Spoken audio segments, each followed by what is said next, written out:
నమస్కారం అండి. పొట్టేలు తలకాయ కూర సింపుల్గా టేస్టీగా ఎలా తయారు చేసుకోవాలో చూద్దాం. దానికి కావాల్సిన పదార్థాలు ఈ డిస్ప్లేలో ఇచ్చిన విధంగా రెడీ చేసి పెట్టుకోండి.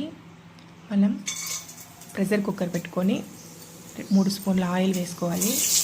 అందులోనే యాలకులు, లవంగాలు, చెక్క ఇవన్నీ ఆయిల్లో ఫ్రై చేసుకున్న తర్వాత ఆనియన్స్, పచ్చిమిర్చి కూడా వేసుకొని ఫ్రై చేయాలి. తర్వాత మాంసాన్ని 2-3 సార్లు బాగా కడిగి పెట్టుకున్న మాంసాన్ని మనం వేసుకొని ఫ్రై చేసుకోవాలి. అవి ఫ్రై అయ్యే లోపల మనం మసాలా తయారు చేసుకుందాం.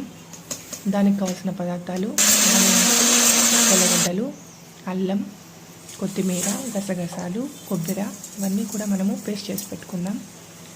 మాంసం బాగా వేగిన తర్వాత అందులోనే ఉప్పు, పసుపు వేసి బాగా వేయించుకోవాలి.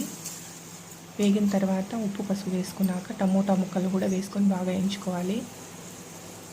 మళ్ళీ పేస్ట్ వేసుకోవాలి. మనం రెడీ చేసి పెట్టుకున్న పేస్ట్ కూడా వేసుకొని పచ్చివాసన పోయేంత వరకు వేయించుకోవాలి.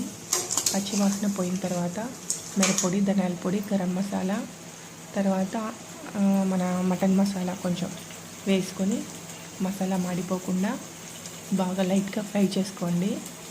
దాని తర్వాత వాటర్ వేసుకోవాలి. వాటర్ ఒక 1/2 లీటర్ దాకా వేసుకోండి. ఒక 4 విజిల్స్ వచ్చేంత వరకు పెట్టుకున్నారంటే మాంసం బాగా ఉడికిపోతుంది. చపాతీలోకి కానీ అన్నంలోకి కానీ చాలా టేస్టీగా ఉంటుందండి. ఇలా తయారు చేసి చూడండి ఒకసారి, మీకు బాగా నచ్చుతుంది.